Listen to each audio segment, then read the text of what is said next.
রাধে রাধে বন্ধুরা, সুপ্রভাত সকলকে। কেমন আছো তোমরা সবাই? আমাদের গল্পকথার নতুন আরও একটি সুন্দর ব্লগে তোমাদের সকলকে জানাই স্বাগতম। আশা করছি সকলে খুব ভালো আছো, সুস্থ আছো, আর আমরাও বেশ ভালো আছি। আর আজকে যেদিনের ভিডিওটা শেয়ার করছি এটা ছিল হচ্ছে মঙ্গলবার। আর তবে জানো তো আজকে উঠতে একটু দেরি হয়ে গেছে। আসলে তো গত 2 রাত ঠিকঠাক করে ঘুমানো হয়নি। কালকে মানে লাইট ফাইট অফ করে ঘুমানো হয়েছে, একটু বেশি ঘুমিয়ে ফেলেছি। আর মোটামুটি এখন ওই 6:45 মতো বাজে। তাড়াতাড়ি করে উঠে সমস্ত কাজ শুরু করে দিয়েছি।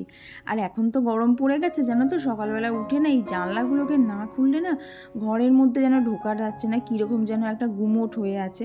তো ভাবলাম যে জানলাগুলো আগে সমস্ত খুলে দেই, তারপরেই হচ্ছে নিচে গিয়ে রান্নাবাড়িতে হাত দেবো। এমনি রান্নার যা যা জিনিসপত্র লাগবে সমস্ত কিছুই গোছানো আছে, তবে গিয়ে শুধু রান্নাটা করতে হবে, এই যা। আর জানো তো আল্লাহর কাছে যে এই জানলাটা দেখতে পাও, এইটার সামনে না সকালবেলা এসে দাঁড়ালে এত সুন্দর একটা ঠান্ডা মিষ্টি হাওয়া দেয় না, বেশ ভালো লাগে। তবে সকালবেলা তত দাঁড়ানোর সময় থাকে না। তো তারপর চলে এসেছি হচ্ছে এই যে ছাদে। আর দেখেছো আশপাশ থেকে কী সুন্দর পাখির আওয়াজ হচ্ছে। সকালবেলার পরিবেশটাই এত সুন্দর থাকে যে একটুখানি যদি বাইরের হাওয়ায় নিজেকে রাখা যায় না, অনেকটা কিন্তু পজিটিভ ভাইবস পাওয়া যায়। তো এইদিকে দেখছিলাম যে আজকে গাছে কী কী ফুল ফুটেছে। সকালবেলায় এসে বলতে পারো এটাও একটা আমার কাছে নেশার মতনই কাজ করে যে কোন গাছে কী ফুল ফুটেছে, কারণ সেই মতো ঠাকুরকে সাজাবো। তো ওদিকে তো নীলকণ্ঠ ফুটেছে, এদিকে জবা ফুটেছে। তবে জানো তো আজকে ছাদে এসে দেখছি একটা জিনিস খুব ভুল হয়েছে, ছাদে না শুধু জবা গাছ আর নীলকণ্ঠ গাছই হয়ে রয়েছে, কোনো সাদা ফুলের গাছ নেই। আর জবা ফুল নীলকণ্ঠ ফুল তো সব ঠাকুরকে দেয়া যায় না। তো ইমিডিয়েট আমাকে কোনো সাদা ফুলের গাছ লাগাতে হবে। মানে অন্যান্য ফুল বলতে গেলে গাছে সেরকম হচ্ছেই না, আসলে গাছই নেই, হবে কোথার থেকে। তো ভেবেছি নার্সারিতে যাব, গিয়ে কিছু সাদা ফুলের গাছ আনতে হবে।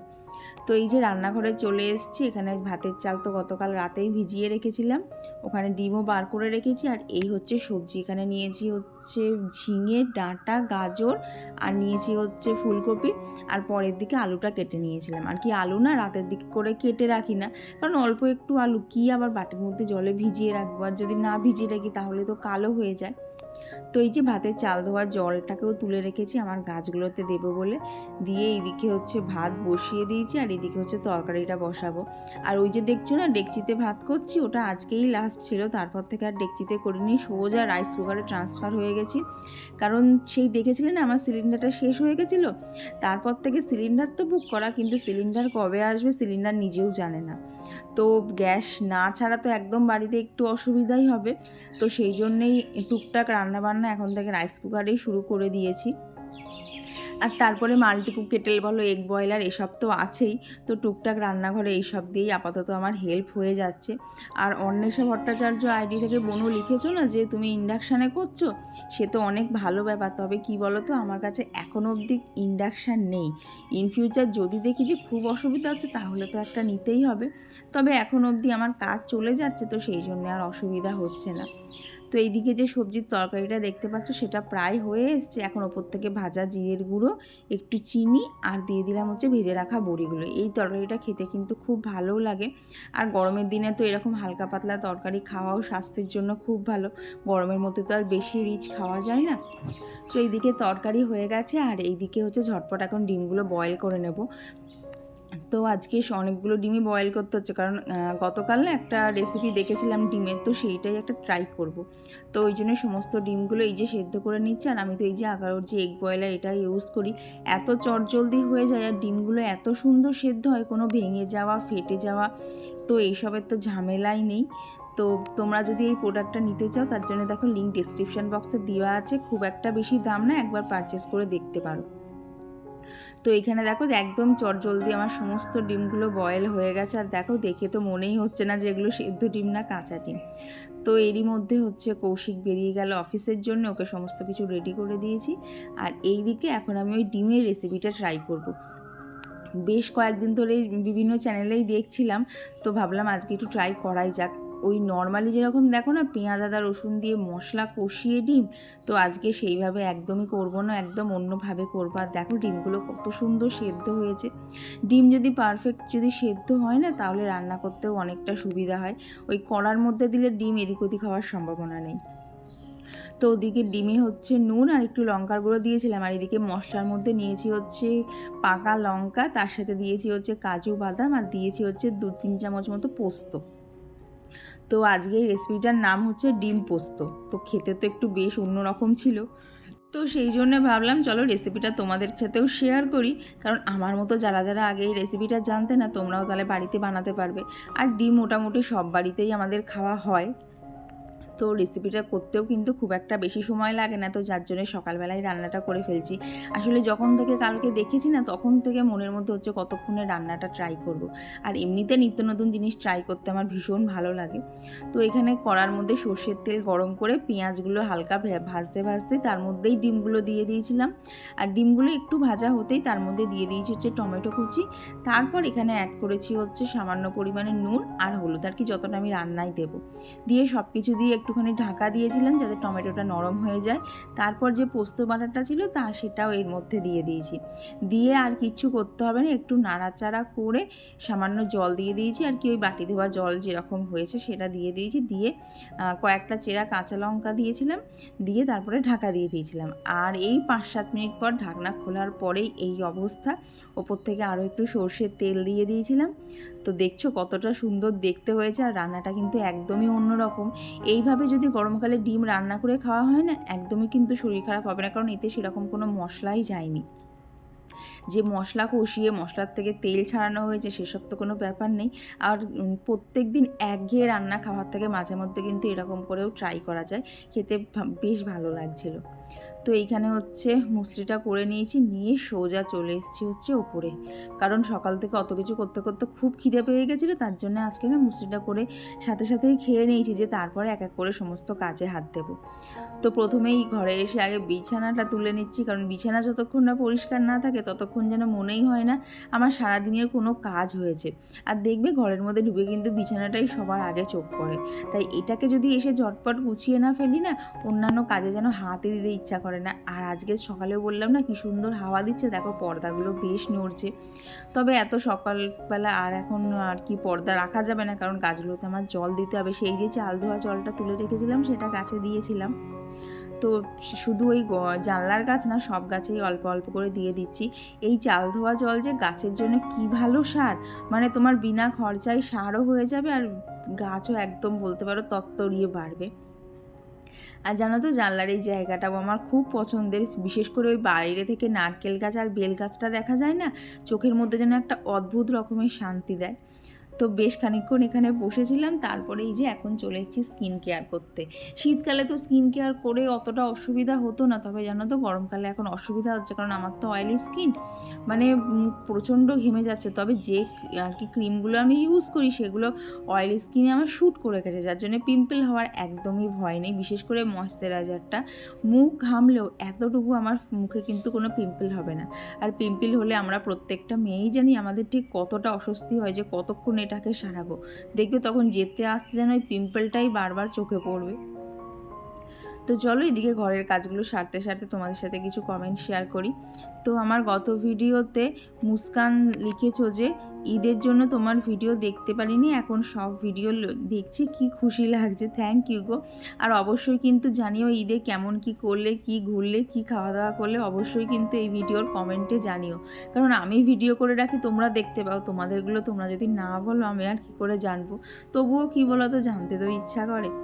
আর বৈশালীনাথ দিদিভাই লিখেছে খুব ভালো লাগলো ভিডিওটা, আমি 2 দিন দেখতে পারিনি কিন্তু আজকে সব দেখলাম, থ্যাংক ইউ গো। আর দিদি তোমার কি কিছু হয়েছিল, কারণ 2 দিন আমিও ভাবছিলাম তোমার কমেন্টগুলো কেন আসছে না, কারণ তুমি প্রায় প্রত্যেকটা ভিডিওতেই সুন্দর সুন্দর কমেন্ট করো। তো কিছু কিছু মানুষের কমেন্ট পড়তে পড়তে না এমন হয়ে গেছে, তারা কমেন্ট না করলে মনে হয় তাদের কি কোনো প্রবলেম হলো, বা তারা কি কোথাও গেছে। তবে জানার তো আমার কাছে কোনো স্কোপ নেই, তো জানিও প্লিজ। আর কমেন্ট করেছিল নিশা ঘোষ আইডি থেকে দিদিভাই, আর পৌলমী দিদিভাই লিখেছে তোমার ভিডিও না দেখলে দিনটাই শুরু হয় না। থ্যাংক ইউ গো। আর কণিকা দাস দিদিভাই লিখেছো বিকেলে ছাদে গেছিলে তখন মনে হচ্ছিল কেউ গান করছে। না তো, তখন তো কেউ গান করছিল না। আসলে ছাদে তো আমি অনেকটা দেরি করেই যাই, তাই গান শোনার কোনো মানে কোনো সুযোগই নেই। তো আর কমেন্ট করেছিল ইচ্ছেরানা আইডি থেকে দিদিভাই, তাতান শর্টস থেকে দিদিভাই, আর সুস্মিতা কুণ্ডু আইডি থেকে দিদিভাই লিখেছে যে তোমার শ্বশুরমশাই তোমাকে কি বলে ডাকে, বৌমা নাকি নাম ধরে? না গো, নাম ধরেই ডাকে আমাকে, শ্বশুরবাড়ির প্রত্যেকের নাম ধরেই ডাকে। ওই সেই তথাকথিত একদম বৌমা বৌমা করা না, ওই জিনিসটা না, ওই জিনিসটা কেউই আমাকে ডাকে না, সবাই আমার নাম ধরেই ডাকে। আর কমেন্ট করেছিল হচ্ছে গণেশ শ্যামলী আইডি থেকে রাখি দিদিভাই। তো দিদিভাই লিখেছো আমি তোমার মতো প্লেন দেখতে ভালোবাসি গো। আর শ্যামলী তো প্লেনের আওয়াজ পেলে দৌড়ে বেরিয়ে চলে যায় প্লেন দেখার জন্যে। সে তো ছোটোর থেকেই আমি চাই, আমি এখনও এত বড় হয়ে যাই, তাহলে ও তো বাচ্চা, ও কেন যাবে না বলো? তো দেখো ওয়ার্ড্রপের সাইডটা একদম সুন্দর মনের মতো করে গুছিয়ে নিয়েছি। এই জায়গাটা যে আমার কি পছন্দের না, যখনই ধরো খুব ক্লান্ত লাগে বা কাজ করতে একদম এনার্জি পাই না, তখন এখানটা এসে কিন্তু আমি বসে পড়ি, তখন গাছপালাগুলোকে দেখতে দেখতে বেশ এনার্জি পাওয়া যায়। আর এদিকে দেখো ফিলোডেন্ড্রন গাছটা বেশ কিন্তু বেড়ে উঠেছে। এটা জানো তো একটা ছোট্ট ডাল এনেছিলাম প্রায় বছর দেড়েক আগে। তো এই গাছটা দেখেছি না খুব স্লো বাড়ে, মানি প্ল্যান্ট যেমন তাড়াতাড়ি বাড়ে, এই অতটা তাড়াতাড়ি বাড়ে না, তবে এখন বেশ অনেকটা বড় হয়েছে তো বেশ দেখতে লাগে। তবে একে দেখছি মোটামুটি না রোদে রাখতে হয়, তবে এর গ্রোথগুলো ভালো হয়। তবে ওইটুকু তো জানলা, সবাইকে কি করে যে একসাথে রোদে দেবো। আর দেখো তো জানলার কপাটগুলো পুরোপুরি খুলে না, যার জন্য একটু অসুবিধাই হয়। আর সব সময় এই টব নিয়ে ওঠানো নামানো করতে গিয়ে না এক এক সময় ভালোও লাগে না, আবার মনে করি ওদেরকে যদি ঠিকঠাক রোদে না দেই, ওরা আবার ওদেরও কষ্ট হবে, ঠিকঠাক ওরা বাড়তে পারবে না। তো এইখানে তো ঘরের মোটামুটি কাজ সেরে এখানে ডাস্টিংয়ের কাজ শুরু করে দিয়েছি। আসলে দেখবে ঘর বাড়ি যদি পরিষ্কার না থাকে না, তাহলে ভালো লাগে না। কিন্তু এই ঘর বাড়ি যদি একটুখানি যেরকমই হোক না কেন, ছোটো হোক বড়ো হোক, একটু যদি পরিষ্কার পরিচ্ছন্ন গুছিয়ে রাখা যায় না, তাহলে দেখবে দিনের শেষে বলো আর ঘরের যে কোনো সময় তুমি আসো না কেন, এক অদ্ভুত রকমের প্রশান্তি কাজ করে।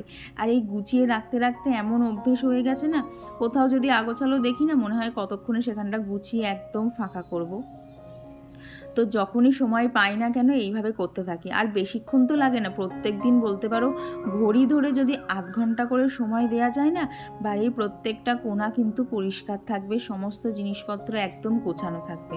তবে কি বলো তো, প্রত্যেক দিনের কিছু জামা কাপড় কিছু এলোমেলো হওয়া তো থাকেই, তাই প্রত্যেক দিন যদি আধ ঘন্টা করে ব্যয় করা যায় না, তাহলে চারিদিক কিন্তু একদম পরিপাটি সুন্দর করে গোছানো থাকবে। আর সেই ঘরবাড়ি কিন্তু দেখতেও ভালো লাগবে, আর সেখানে এই পরিষ্কার জায়গাতেই কিন্তু ভগবানের বাস থাকে, আর সেখানে লক্ষ্মীশ্রীও থাকে। তাই সমস্ত কিছু মাথায় রেখে যদি একটু সময় খরচ করা যায় না, তাহলে দেখবে ঘরবাড়ি কিন্তু অনেকটা সুন্দর লাগবে। তখন নিজের কাছেও একটা যেন শান্তি কাজ করবে, যে না সারাদিন কাজ করার পর আমার ঘরবাড়ি একদম পরিষ্কার ঝকঝকে হয়ে রয়েছে। তো ওদিকে ঘরটা তো করা হয়েছে, এখন এইদিকে অ্যাকোরিয়ামের সামনে যে টেবিল বলো, তারপরে এই যে চেয়ারটা থাকে, এগুলো সব করে নিয়েছি। আর সোফাটা না গতদিন করেছিলাম, সোফাটা করতে লাগবে না, তবে সামনে যে সেন্টার টেবিলটা আছে এটাকে একটুখানি করতে হবে। কি করে যে এত ধুলো আসে তাও আমি জানি না গো। দেখো এই টি টেবিলটা তো জানলার থেকে কতটা দূরে থাকে, তাতেও যে কোথা দিয়ে এত ধুলো চলে আসে, ধুলোগুলো তো আমার মাঝে মধ্যে মনে হয় জানলা দিয়ে যেন ওরা বসেই থাকে আমার ঘরের মধ্যে ঢুকবে বলে।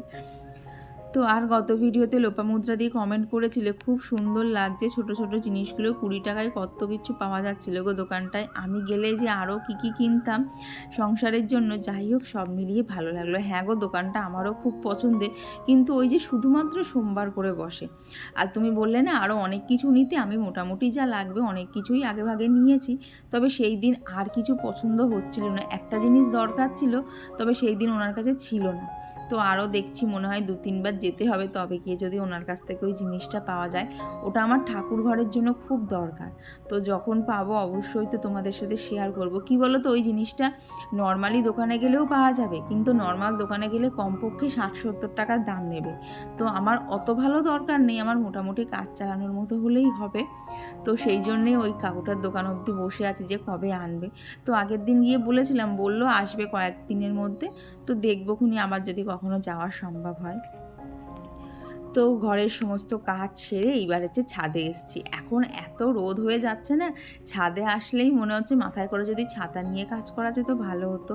একদম মাথা টাথা গরম হয়ে যাচ্ছে, আর ছাদ থেকে নিচে আসলে চারিদিক তো অন্ধকার হয়ে যাচ্ছে, এত গরম। তো তবুও তো ছাদে তো আসতেই হবে, কিছু কাজ তো থেকেই যায়। তো ওইদিকে কিছু জামা কাপড় ছিল সেগুলো মেলে দিয়েছি, আর গাছগুলোকে এখন ভালো করে জল দিয়ে শুধু স্নান করানো। আমরাই তো জানি বলো, যখন খুব গরম লাগে তখন স্নান করলে কতটা ভালো লাগে। তো গাছগুলোকেও যদি একটু স্নান করিয়ে দেওয়া যায় না, ওদেরও জানো তো অনেকটা রিলিফ হয়। আর আশপাশটাও দেখো জল দিয়ে পুরো ভিজিয়ে দিচ্ছি, যাতে মানে ওরা যেখানটা রয়েছে ওদেরও চারপাশটা একটু ঠান্ডা ঠান্ডা হয়ে যায়। তবে কি বলো তো, জল দেওয়ার সাথে সাথে না টেনেও নিচ্ছে এত রোদ। আর এই যে আমার গ্ল্যাডিওলাসের বাল্ব, ওরা তো আর গরমে ফুল দেবে না, তো ওদেরকে তুলে রেখে দিলাম। ওই টবে একটা অন্য গাছ বসানোর ইচ্ছা আছে। তোমাদেরকে বললাম না ছাদে সাদা ফুল গাছের একটাও কোনো ব্যবস্থা করা নেই, তো সেইগুলো ব্যবস্থা করব। আর এই দেখো এদিকে অনেক দোপাটিরও চারা বেরিয়েছে, তো ওইগুলোও একটা না অন্য টবে দিতে হবে। নাহলে একটা টবের মধ্যে অত গাছ হলে সত্যিই গাছেদেরও অসুবিধা হয়, যে একটা ঘরের মধ্যে ওরা কতজনা থাকবে। তো নিচে এসে এখানে আমার খাবারটা খেয়ে নিয়েছি, দিয়ে না এদিকে শুধু একটু মুসুরির ডাল করাই বাকি ছিল, তো সেইটাকেও এখানে করে নিয়েছি। ব্যাস, আজকের রান্নাবান্না আপাতত এই অবধিই কমপ্লিট, আর কিছু রান্নাবান্না করবো না। তো এইদিকে ডালটা ঢেলে নিয়েছি। আর সকালে দেখলে না এগ বয়লারটা বার করেছিলাম। আমার রান্নাঘরটা তো ভীষণ ছোট, সেখানে তো এসব রাখার জায়গা হয় না, তাই যখন প্রয়োজন হয় এখান থেকে বার করে নিয়ে ইউজ করি, আবার প্রয়োজন মিটে গেলে এখানে এসেই আমাকে রাখতে হয়, কারণ রান্নাঘরে তো রাখার কোনো জায়গা হবে না। আর জানো তো এই শোকেসটাও আস্তে আস্তে ক্রকারি বলো বা রান্নাঘরের জিনিসপত্র বলো, সমস্ত কিছু দিয়ে সেজে উঠছে, তো বেশ লাগছে দেখতে। যেতে আসতে যখনই চোখে পড়ে না, খুব ভালো লাগে দেখতে। মনে হয় আর কি লাগবে। সংসারের প্রতি দেখবে জিনিস কেনা এখন যেন একটা নেশার মতো হয়ে গেছে। বিয়ের আগে কি হতো, নিজের জন্য কি কিনবো কি সাজবো সেই সব ভাবতাম, আর এখন মনে হয় সংসারের জন্য কি করব। তো এইদিকে হচ্ছে স্কুটিটা এখন মুছে নিচ্ছি। গতকাল তো বেরোনো হয়েছিল, তো কৌশিকের স্কুটিটা এতটাই শখের যে ও যদি এসে দেখে এটাকে না মুছে ঠিকঠাক করে ঢেকে না রেখেছি, এসেই রাগারাগি করবে যে তোমার এইটুকু সময় হয় না যে এটাকে মুছে তুলবা। তো দেখলাম যতই হোক শখের জিনিসের প্রতি, আমার যেগুলো শখের জিনিস আমিও তো যত্ন করি। এখন কৌশিকের সময় নেই, কি করা যাবে, তো আমি একটুখানি করে দিই। তো এইদিকে স্কুটিটাও ঢেকে নিয়েছি, এবার শুধু ওপরে গিয়ে ঘরটা মোছা বাকি আছে। তো আর গত ভিডিওতে দেবনন্দা হাজরা দিয়ে লিখেছো যে তুমি তোমার একটা টিফিন বক্স দিয়েও আমার মেয়ে নেবে বলেছে। অবশ্যই কি সেটা দিতে কোনো সমস্যা নেই, কিন্তু তোমাদের বাড়িগুলো এত দূরে যে কোনো দিনই দেখা করা সম্ভব না, কারণ অত দূরে তো আর জার্নি করে যাওয়া যায় না। আর কণিকা দাস দিদিভাই লিখেছে ঘরের গৃহবধূদের একই অবস্থা, আমারও কোথাও ঘুরতে যাওয়া হয় না। আমার ছেলে বাবারা অনেক জায়গায় গেছে, কিন্তু আমার কেবল ওই কুটুম বাড়ি ছাড়া কোথাও যাওয়া হয় না। হ্যাঁ গো, দেখবে বিয়ের পর আমরা যেন কেমন যেন একটা চার দেয়ালের মধ্যে আবদ্ধ হয়ে যাই। তবে আমাদের দেখবে খুব একটা একঘেয়ে লাগে না, কারণ এই লাইফটাতেই আমরা আস্তে আস্তে অভ্যস্ত হয়ে যাই। তখন মনে হয় যেন না, নিজের বাড়ি বা নিজের বিছানায় থেকে মানে শোয়ার যে আরাম সেটা অন্য কারোর বাড়ি গিয়ে পাওয়া যায় না। আমার তো এখন খুব হয়, যেখানেই যাই না কেন রাত্রেটা মনে হয় বাড়ি আসি ওই নিজের জায়গাটায় না শুলে যেন সেই ডিপ ঘুমটা আসে না। আর সুরভিদি লিখেছে ওই 20 টাকার জিনিসগুলো দেখলে মনে হয় সবই নিয়ে নেই, আমাদের দিকে সাইকেলে করে নিয়ে আসে, কত কিছু যে রাখি এখান থেকে হিসাব নেই। হ্যাঁ গো, দেখবে সংসারে জিনিস কেনার মজাটাই আলাদা। তো আজকের এই যে মেনুতে রয়েছে হচ্ছে ডাল, তার সাথে সকালে যে তরকারিটা করেছিলাম সেইটা, এদিকে রয়েছে ডিম পোস্ত, আর না ডাল করার পর একটুখানি শেষের দিকে শাক ভাজাও করে নিয়েছিলাম। তো এই হচ্ছে রান্না বান্না। ওদিকে বাপিকে খেতে দিয়ে দিয়েছি, দিয়ে আমি এখন চলে এসেছি হচ্ছে স্নানের পর যে স্কিন কেয়ারটা থাকে, তো সেটাই করব। কি বলো তো, স্নানের পর তো পুজো দেওয়ার ব্যাপার থাকে, আর তখন যদি স্কিন কেয়ার করে ফ্যান অফ করে বসে থাকি না, ওই যা ইউজ করি না কেন সমস্ত কিছু গলে গলে পড়বে। তো আগে ভাগে পুজোটা দিয়ে নেই, তারপরেই হচ্ছে স্কিন কেয়ারটা করি। আর কমেন্ট করেছিল হচ্ছে আয়ুষী, তো ঠিক আছে গো, তোমাকে আর ভুল হবে না যে তুমি আমার থেকে ছোট। তবে কি বলো তো, এতজনা বলো তো মাঝে মধ্যে না আমার গুলিয়েও যায় যে কে বড় কে ছোট। তবে মনে রাখার চেষ্টা করছি, তবে কি বলো তো মুখস্থ করতে একটু সময় লাগবে। তো এরপর বিকেলবেলা গিয়েছিলাম হচ্ছে ছাদে, ওই যে বললাম না কিছু গাছ এদিক ওদিক করতে হবে, তো সেটাই করেছি।